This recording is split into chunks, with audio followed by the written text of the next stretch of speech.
Amém. Daniel capítulo 12 diz: naquela época, Miguel, o grande príncipe que protege o povo de Deus, se erguerá em benefício dos filhos do teu povo.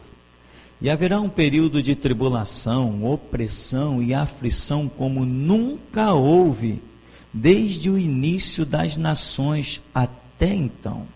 Contudo, naquela época, o teu povo, toda pessoa cujo nome está escrito no livro, será liberto. Multidões e multidões que dormem no pó da terra acordarão, uns para a vida eterna, outros para a vergonha, a humilhação e para o desprezo eterno.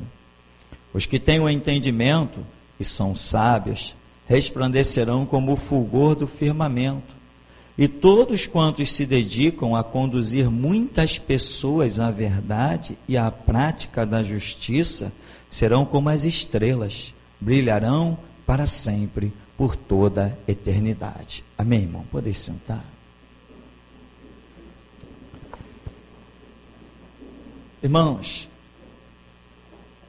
uma coisa simples que nos faz vencedor diante da Bíblia e diante de Deus é entender que a Bíblia é um livro que traz as regras de Deus para a minha vitória. Já temos algumas mensagens sobre isso, em que eu digo, nós discorremos algumas passagens bíblicas e chegamos à conclusão. Se a Bíblia é um livro de regras para a minha vitória, não tem nenhum porquê que me faça ser uma pessoa derrotada, humilhada, acabada, pisada, um fracassado. Na minha vida, isso é impossível. Por quê? Porque eu conheço as regras da vitória e estou disposto a viver e a morrer por elas. Eu nunca serei um derrotado. Nunca, porque eu estou obstinado a seguir as regras da vitória que Deus me deu. Eu nunca serei um derrotado, meu irmão. Nunca. Impossível. Ninguém nunca olhará para mim e dirá: ah lá, ficou derrotado. Nunca. Ainda que por um momento eu passe na fornalha, na cova ou no vale da sombra da morte, muitos se levantam e vão dizer: está vendo? Mas quando o vale chegar ao seu fim, eu estarei no alto e eles estarão embaixo. Isso é ponto final. Eu nunca serei um derrotado, porque o Deus que eu sirvo não conhece derrota. Eu não vencerei por mim mesmo, eu vencerei pelas regras dele. E ele diz: anda na minha presença e ser perfeito. Cadê a derrota de Abraão? Cadê a derrota de Davi? Cadê a derrota de Samuel? Cadê a derrota dos homens que andaram? Cadê a derrota de Elias? Cadê a derrota de Eliseu? Cadê a derrota de Pedro?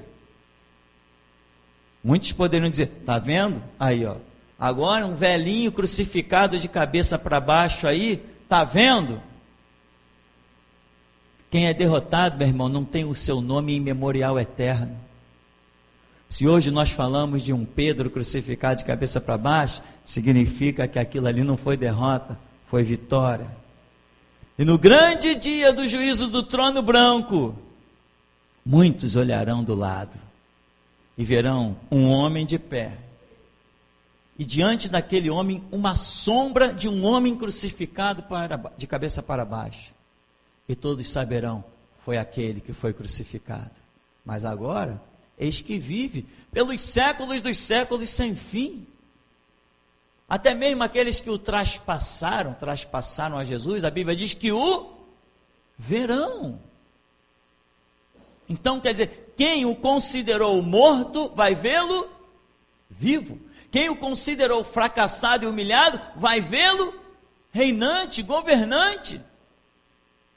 Se foi assim com ele, a um servo cabe ser igual ao seu Senhor, tal qual foi com ele, será conosco. A tal ponto que ele disse: como eu venci, o Pai me permitiu assentar com ele no seu trono.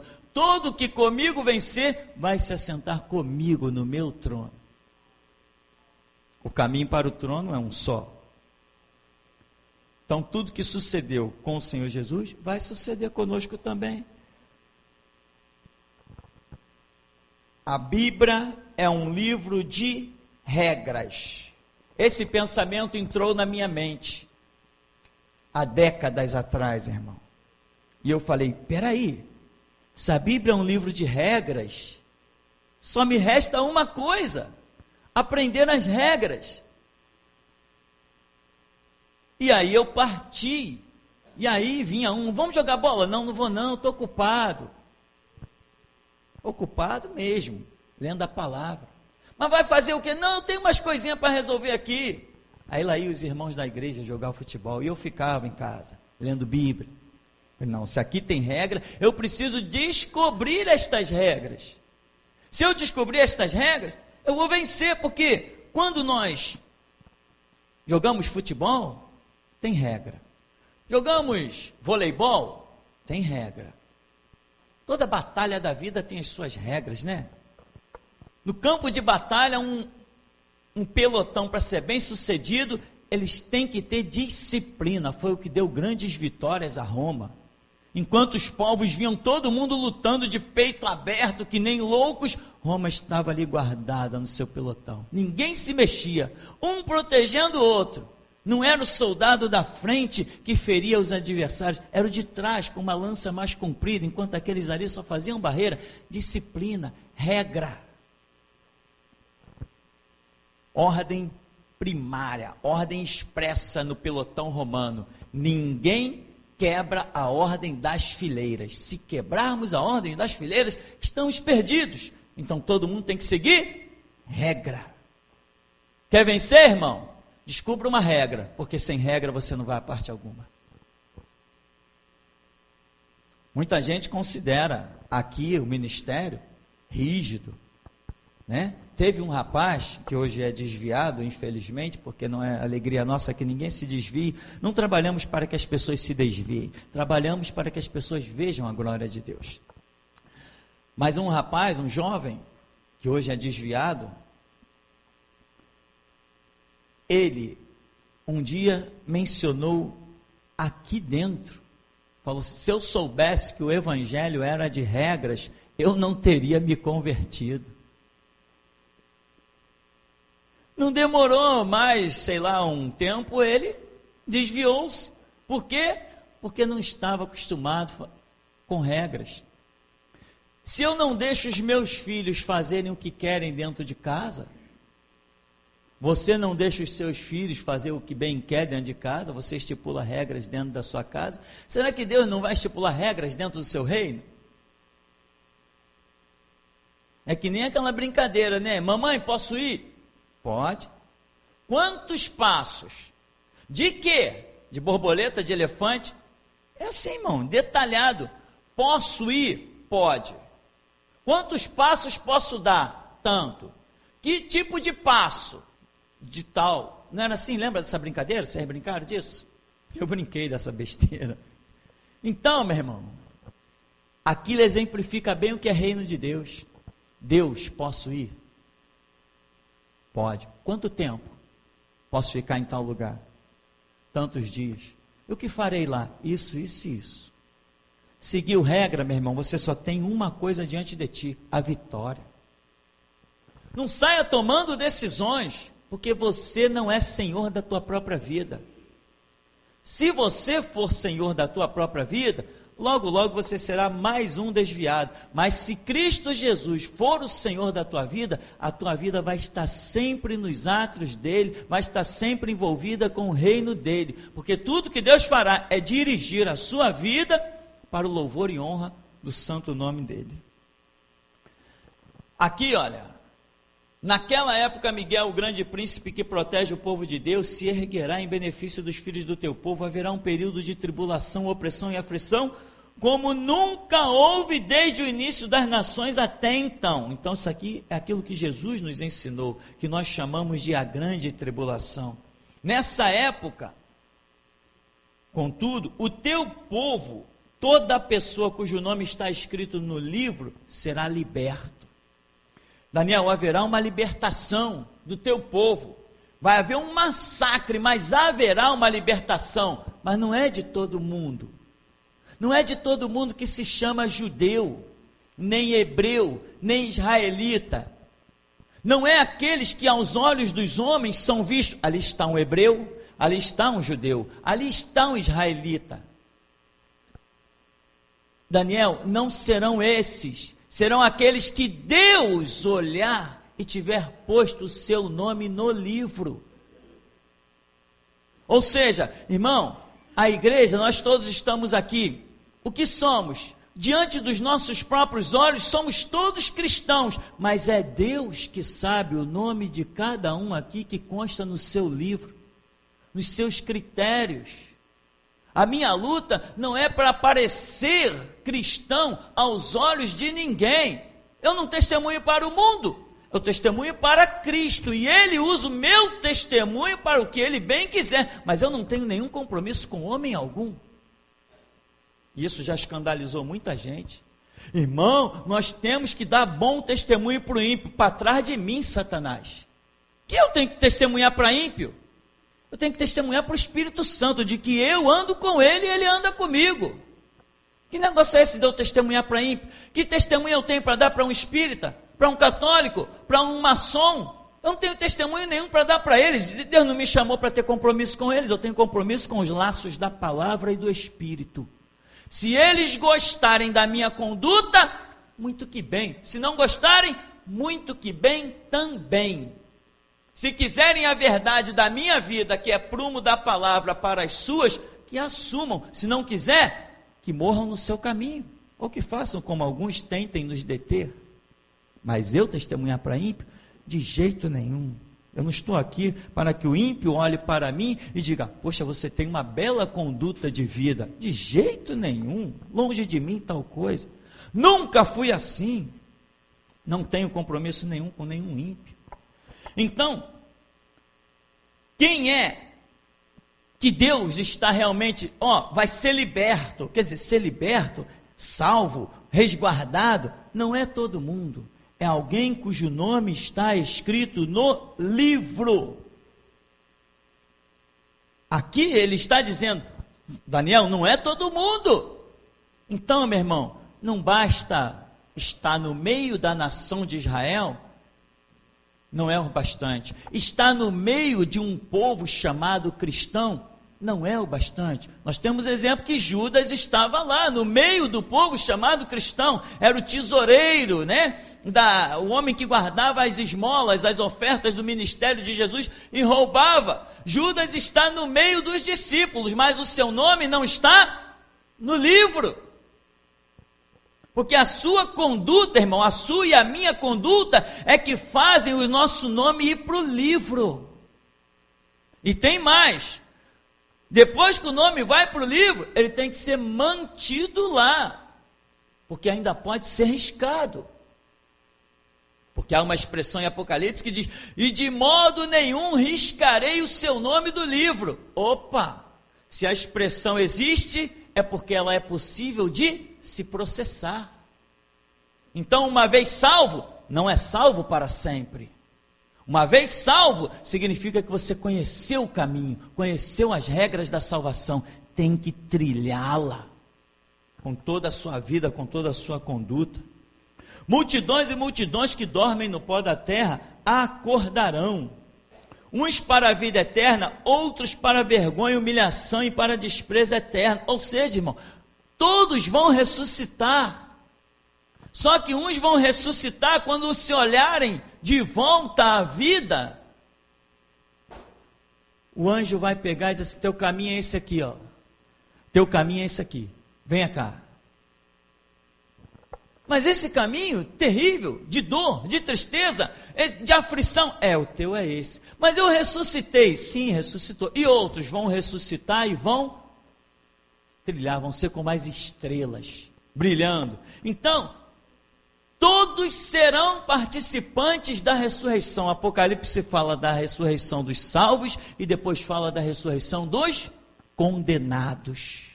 Então, não basta ressuscitar. Então, vamos chegando à conclusão de que não basta simplesmente estar na igreja, o nome tem que estar no livro, não basta simplesmente ser ressuscitado, é uma grande obra, uma coisa tremenda e gloriosa, mas não é o bastante. Então, irmão, nós temos que conhecer as regras, não que nos conduzem dentro da igreja, não que nos conduzem dentro da nação de Israel, no caso dos judeus. Nós temos que conhecer as regras que nos levam além da igreja.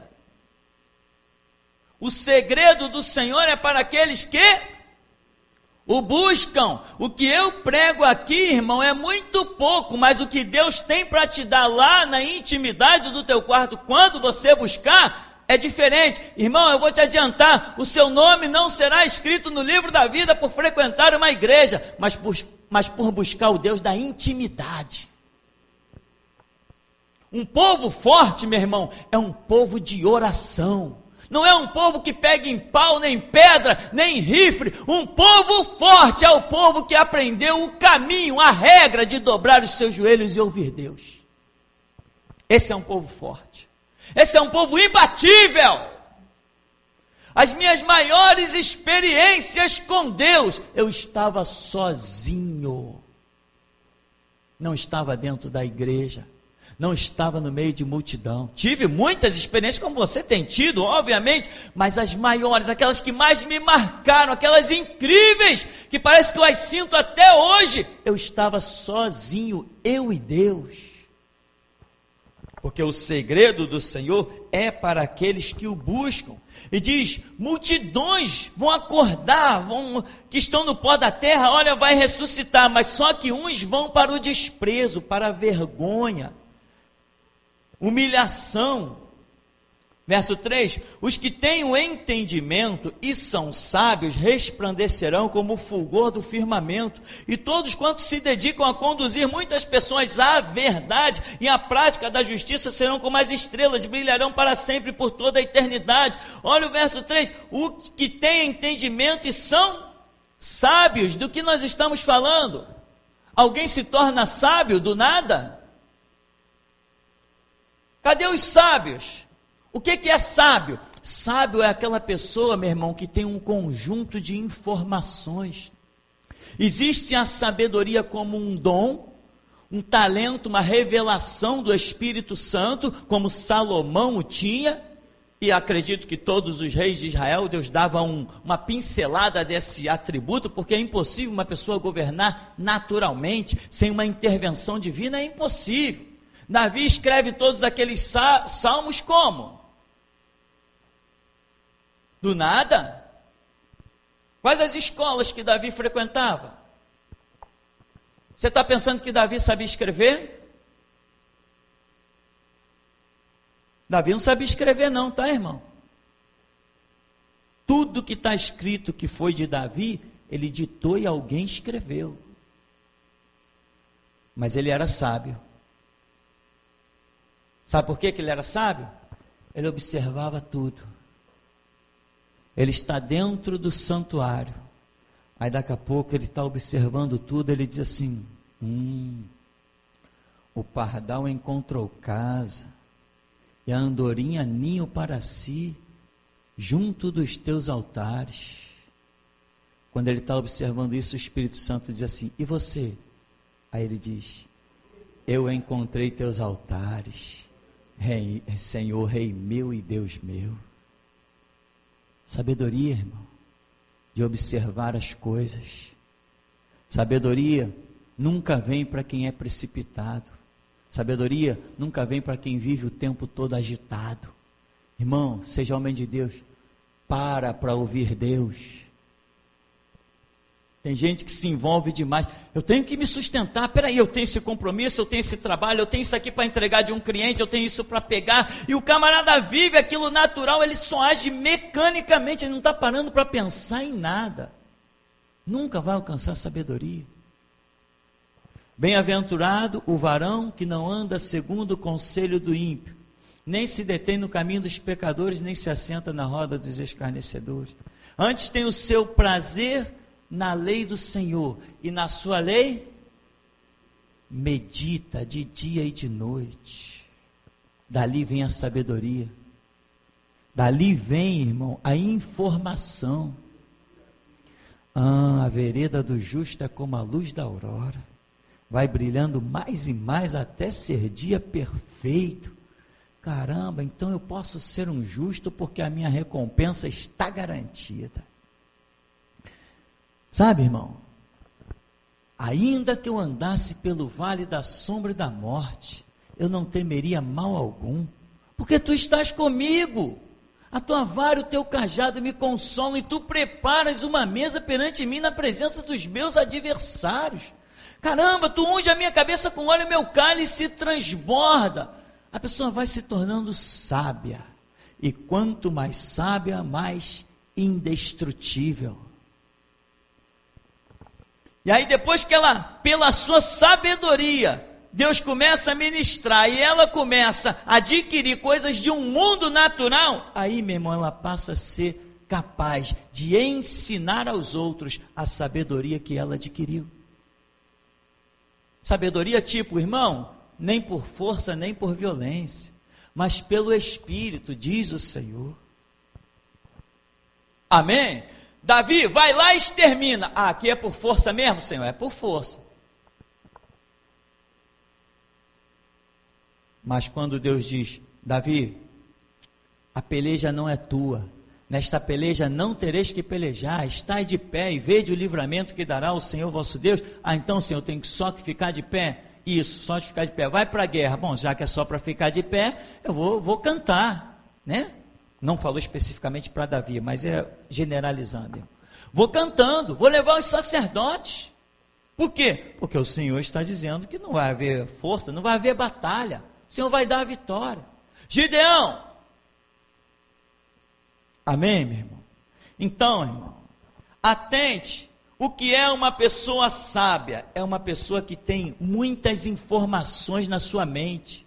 Então, quando ela precisa tomar uma decisão, 1 milhão de informações que geram naquele contexto da decisão, aflui na sua memória, na sua alma, trazidos até mesmo pelo próprio Espírito Santo.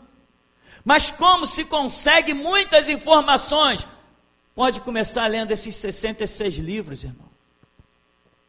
As informações que tem aqui, elas chegam à sua memória na hora que você precisa. Quer ver? Se alguém me dissesse a notícia, olha, um exército vem contra ti, e agora o que tu farás? O que está escrito?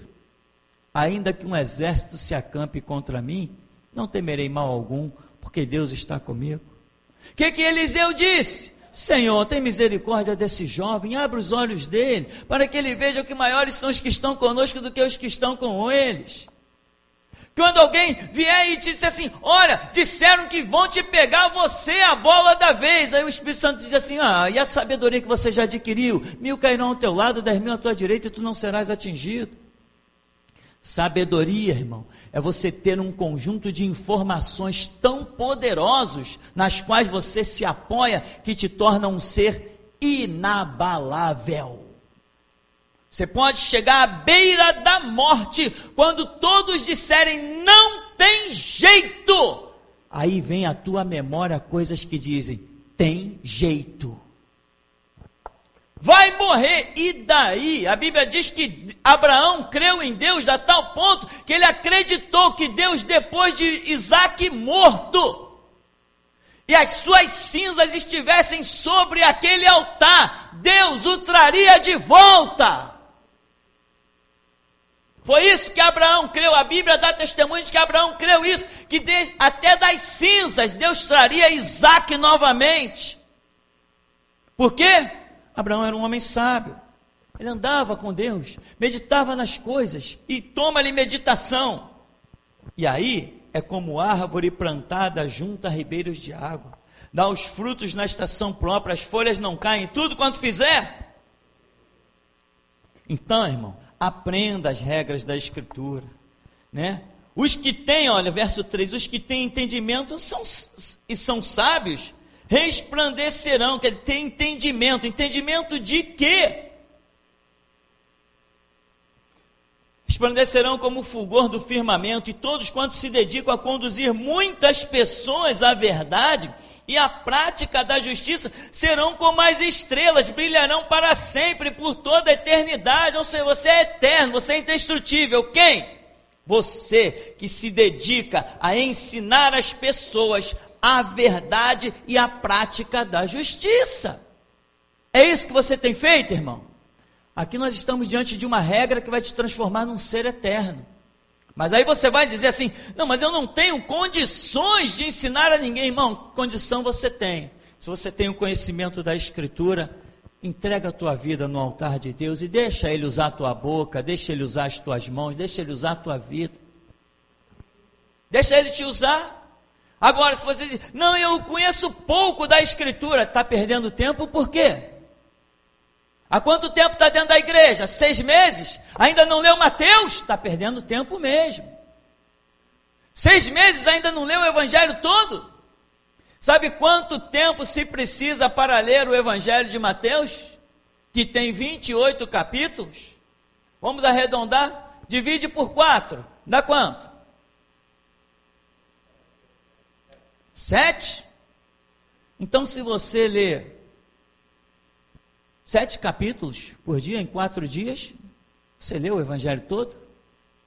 E me diz, se quando você começa a ler o Evangelho, se você se contenta só em ler 7 capítulos, dá para ler o Evangelho de Mateus todinho, meu irmão, em uma tardezinha?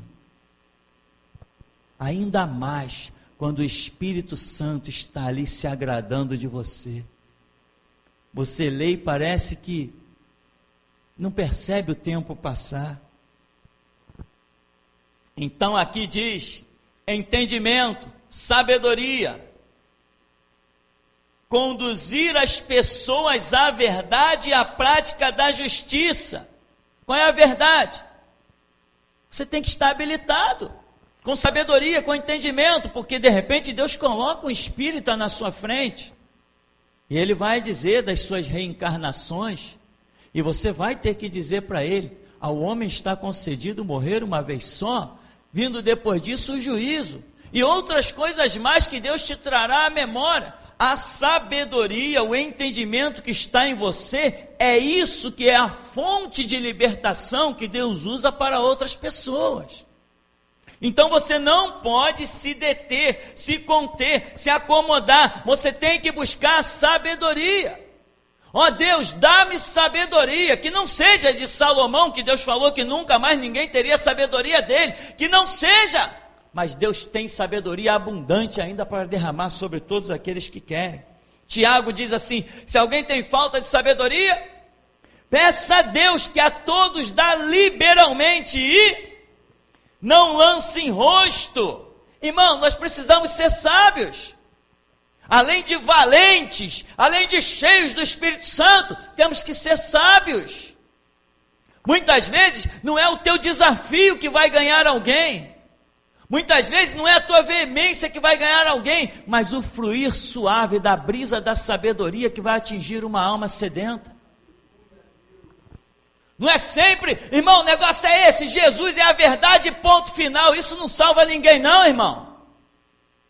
Às vezes salva, mas às vezes não. Eu conheci um caso de uma pessoa que estava, não, porque eu falei com os espíritos tal, e não sei o que, e alguém disse assim, rapaz, o que tu serve é demônio. O quê? Demônio? Me explica esse negócio. E essa pessoa acabou conhecendo Jesus, mas são casos raros. Tem muitas situações, tem a situação do desafio, tem a situação explosiva, mas também tem a situação da brisa, como Deus se manifesta para Elias, e Elias vai, e Deus diz assim, Elias, o que tu fazes aqui? Passou tantas coisas diante de Elias, mas quando passou a brisa, foi que a voz de Deus foi entendida por Elias, foi ouvida com clareza. Aqui diz, porém tu, ó querido Daniel, tranca em segredo mediante um selo as palavras do livro, até o tempo próprio do fim. Muitos farão de tudo e correrão de uma parte a outra em busca do maior saber. E o conhecimento se multiplicará muitas e muitas vezes. Outras versões bíblicas, meu irmão, diz assim: o conhecimento deste livro, muitos vão andar de um lugar a outro buscando entendimento deste livro, e o conhecimento deste livro vai se multiplicar abundantemente. Deus deixou algo, mas pelo que nós entendemos, não deixou tudo revelado. Ele está dizendo, vai ter gente andando, Daniel, de mar a mar. As pessoas vão cruzar o planeta em busca de entendimento, em busca de conhecimento. Irmão, hoje as pessoas, os arqueólogos estão viajando o mundo inteiro, estão escavando no meio do deserto, em busca de conhecimento, para descobrir aonde estava Daniel, em que lugar Daniel operou, aonde Jeremias pregou, onde era inicialmente o lugar da cidade de Jerusalém, e tantas escavações e arqueologia, tanta gente correndo de mar a mar em busca de conhecimento. E esses grandes pesquisadores vão deixando os lampejos, escapar, e nós vamos nos alimentando deles também. O conhecimento se multiplicará muitas vezes, mas, e dentro de nós, tem multiplicado?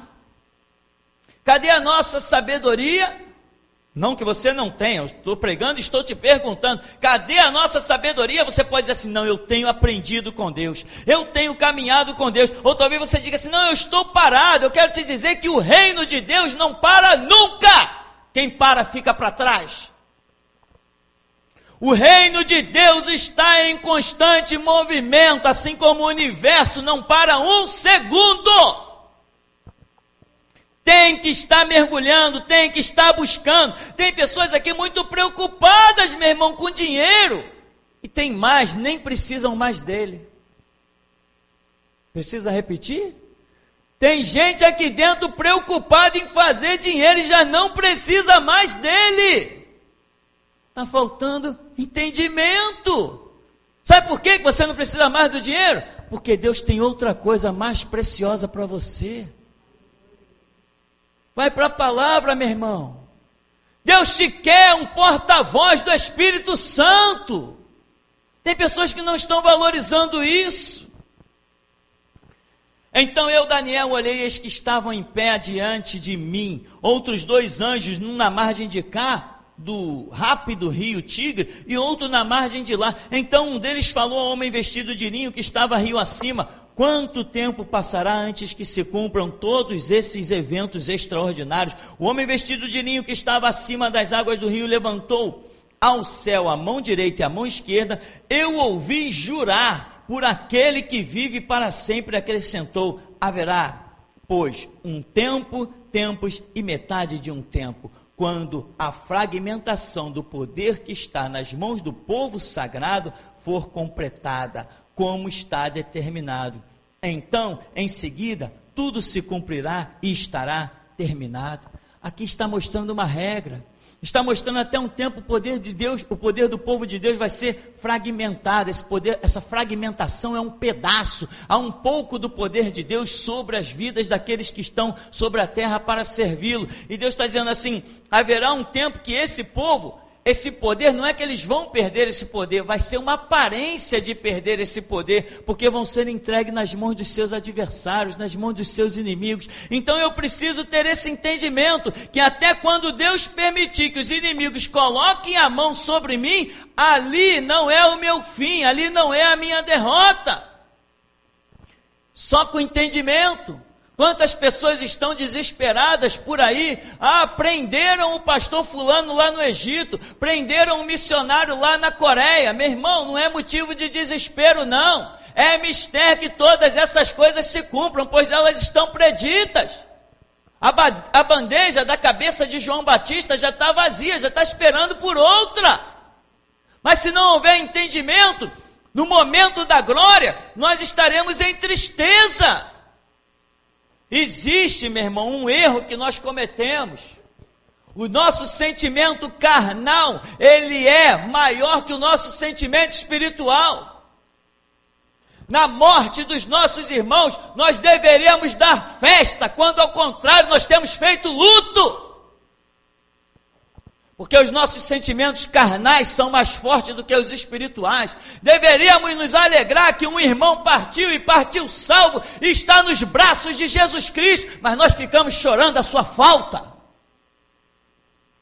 Esse sentimento carnal é muito forte. A nação de Israel, que viu Deus de perto, fazia a mesma coisa, e nós hoje fazemos a mesma coisa. Deixamos, às vezes, nos abater. Tem pessoas que ficam sem comer 3 dias, ficam em luto 1 mês, por alguém que morre.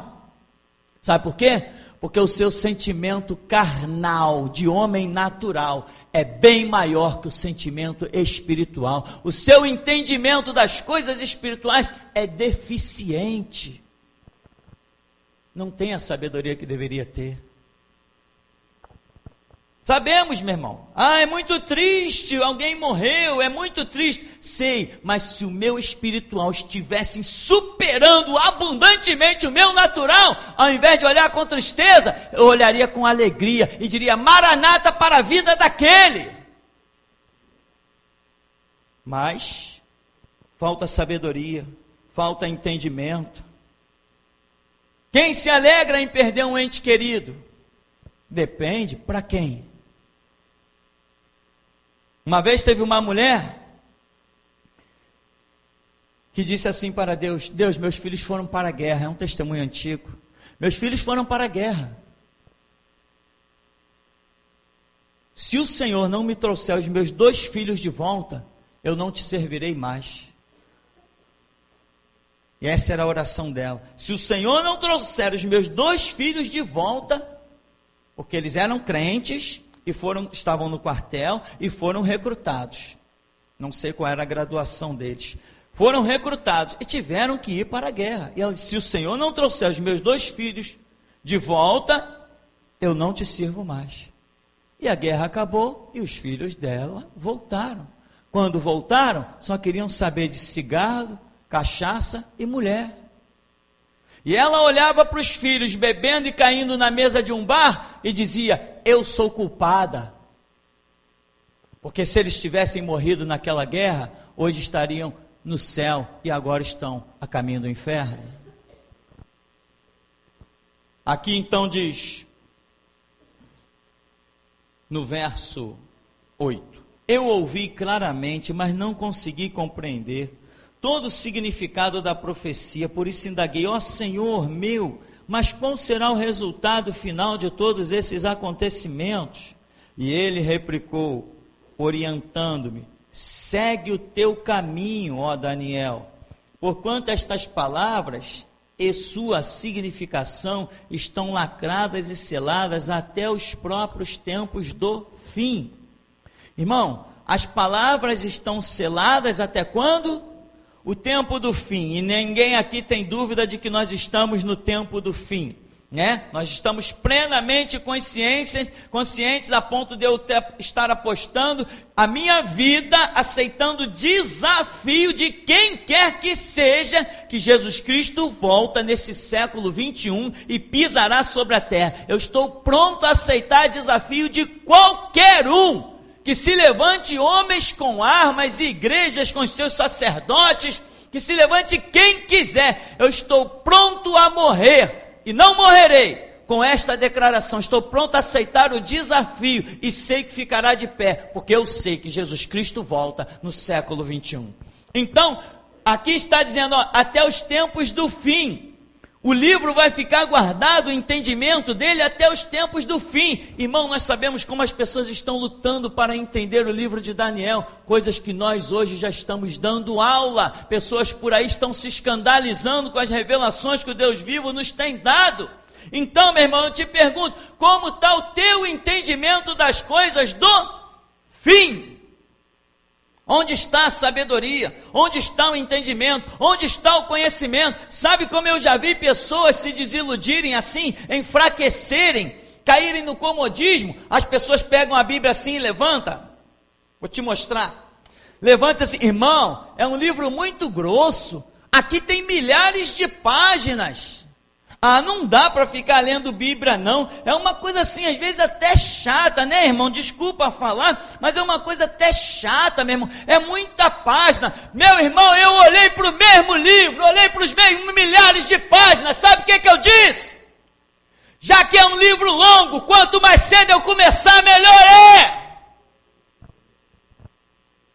Os que acharam um livro longo, milhares de páginas, 66 livros, uma verdadeira biblioteca, estão pastando até hoje. Estão pastando. Não passam de frequentadores de botecos chamados de igreja. Nessa terra você é testemunha que os pés do Deus vivo têm pisado e têm te abençoado. Por quê? Você tem que buscar, você tem que desejar. Existe uma sabedoria que Deus quer abrir a comporta e derramar sobre ti, para que quando você abra a sua boca, todo mundo diga, ninguém fala como ele.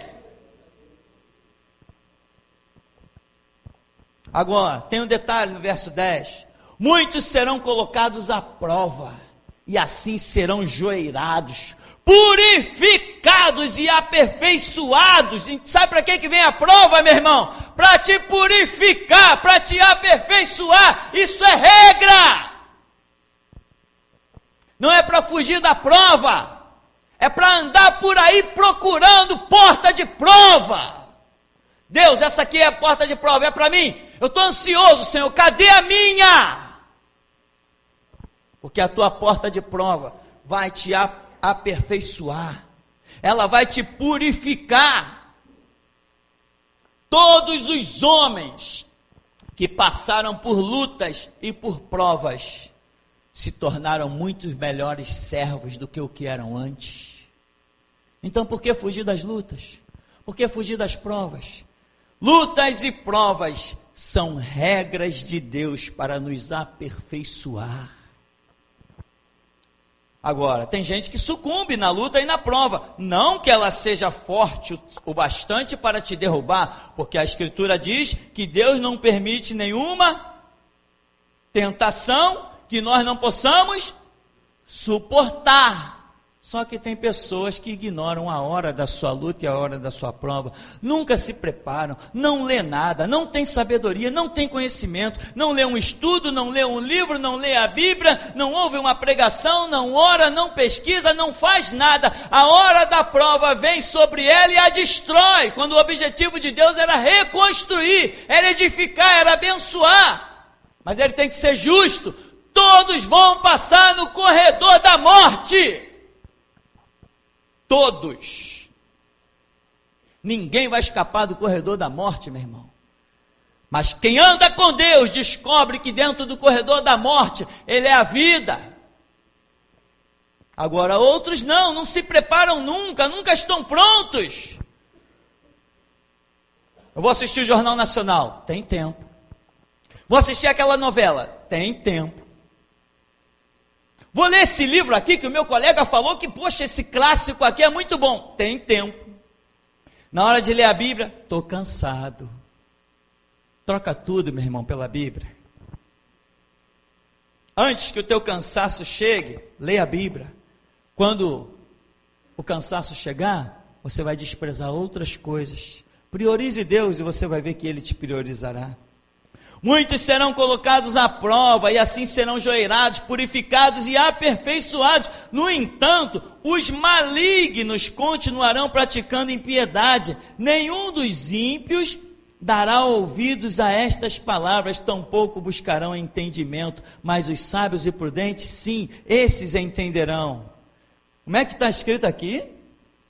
Nenhum dos ímpios dará ouvidos a estas palavras.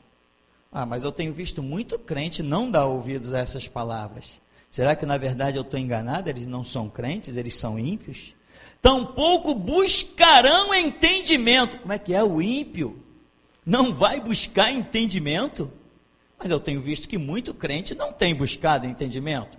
Mas os sábios e prudentes, estes sim, entenderão.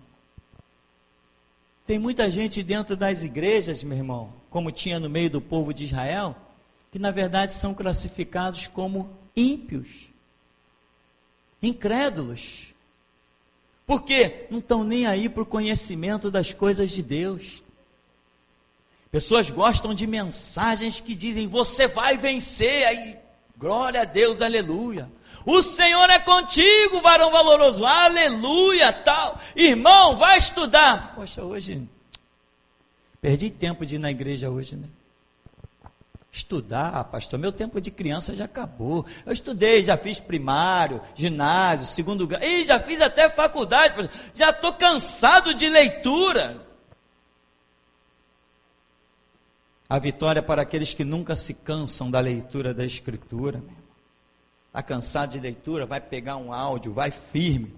Dedica-te, empenha-te. Porque nós estamos chegando a um tempo que verdadeiramente somente os sábios resplandecerão como as estrelas no firmamento. E aqueles que tiverem condições de ensinar a outros, esses serão os instrumentos de Deus, os outros não serão nada. Aqui diz, nenhum dos ímpios dará ouvidos a estas palavras. Então quer dizer, meu irmão, que você não pode se iludir. Aqui tem uma regra. Mesmo que você sinta o Espírito Santo falar pela sua boca, não quer dizer que os outros têm que te dar ouvidos. Aprenda essa lição. Não é para se irar. Falou para o seu pai, falou para a sua mãe, falou para o seu familiar, para o seu parente, falou, não quiseram te dar ouvido. É normal, faz parte da regra, faz parte do show. Tem gente que fica se estressando à toa com aquilo que é fato e é verdade. Você convence alguém, você tem poder? Você sabe da verdade, mas não é você que convence ninguém à verdade. Essa obra não é de homens. É o Espírito Santo que virá, disse Jesus, e Ele vos guiará em toda a verdade. Ele convencerá o mundo do pecado, da justiça e do juízo. É regra. Nós não temos que estar lutando para convencer ninguém. Nós apenas somos porta-voz da palavra. Lançamos a palavra com a graça dele e ele, o Espírito Santo, vai em cima da palavra e faz ela repousar nos corações. Quem der ouvidos, deu. Quem a semente cair à beira do caminho, quem a semente cair entre espinhos, quem a semente cair entre pedras, isso já não é problema nosso. Eu não tenho motivo para me entristecer, eu só tenho motivo para me alegrar, eu sirvo ao Deus vivo. Concluindo, depois de abolido o culto contínuo, que mediante a apresentação do holocausto diário e a abominação assoladora, o terrível sacrilégio for estabelecido no templo, nós já sabemos muito bem o que é isso. Transcorrerão ainda 1290 dias, também sabemos o que é isso. Bem-aventurado que guarda e chega aos 1335 dias. Tu, porém, vai-te em paz, segue o teu caminho até o fim. Eis que descansarás e então, no final dos tempos, te levantarás para receber a tua herança perpétua, eterna. Tu, porém, vai-te em paz e segue o teu caminho até o fim. Daniel, seja do jeito que você está sendo, até o fim. Daniel, segue o teu caminho até o fim. Olha, o que Daniel estava fazendo? Ele começa esse livro aí orando, dizendo assim, eu estava lá entre os cativos à margem do rio Quebar. E eu estava examinando os pergaminhos do profeta Jeremias, e eu entendi pelos livros, ele está lendo, eu entendi pelos livros que havia um cativeiro de 70 anos, então eu pus-me a buscar ao Senhor nosso Deus, confessei os seus pecados, os meus pecados, e de repente eu tive a visão, Deus se manifestou, o anjo está dizendo, Daniel, segue esse teu caminho até o fim, tu começaste bem, termina bem. Tem gente que começa cheio de fome, cheio de sede, fome, sede de justiça, fome, sede da palavra, mas no meio do caminho esmorece. Uma vez eu estava conversando com um seminarista, que depois assumiu uma igreja como pastor. Estávamos eu e ele evangelizando pelo Morro do Santo Cristo, distribuindo folheto, falando com as pessoas. E daqui a pouco ele dizia assim, as pessoas não querem saber de Deus, né? Você vê quanta gente foi convocada lá na igreja? 40 pessoas convocadas. Só estamos aqui fazendo a obra, eu e você. Eu balancei a cabeça, aí ele foi e abriu a Bíblia e disse assim, mas também aqui está escrito, ó, por se multiplicar a iniquidade, o amor de muitos esfriará. E ele leu aquilo e baixou o semblante, como que aceitando aquela palavra. Dentro de mim, eu disse assim para Deus, Deus, não importa que o amor de muitos esfrie, que o meu nunca esfrie. Está escrito, o amor de muitos esfriará. Não está escrito, o amor de todos. Muitos são chamados. Você está entre os muitos? São poucos os escolhidos, meu irmão. Sabe por que Deus te chamou para essa terra, para a escritura, para cultuar o Deus vivo? É porque Ele te olhou como raridade. Ele não te olhou como coisa abundante. Deus te olhou como raridade. Pessoas aqui dentro se seguirem como Deus diz, como o anjo diz para Daniel, segue o teu caminho até o fim. Aqueles que seguirem até o fim, daqui a 5, 10, 15 anos, vão olhar para trás e vão dizer assim, não acredito que Deus tenha feito essa obra na minha vida. Eu não acredito, como pode esse Deus fazer algo desse tamanho? Aí você vai entender os atributos de Deus soberano, excelso, tremendo, Deus das misericórdias, das compaixões, o Deus que cura, o Deus que faz 1000 cair ao teu lado, 10.000 à tua direita. Meu irmão, eu já vi tudo isso!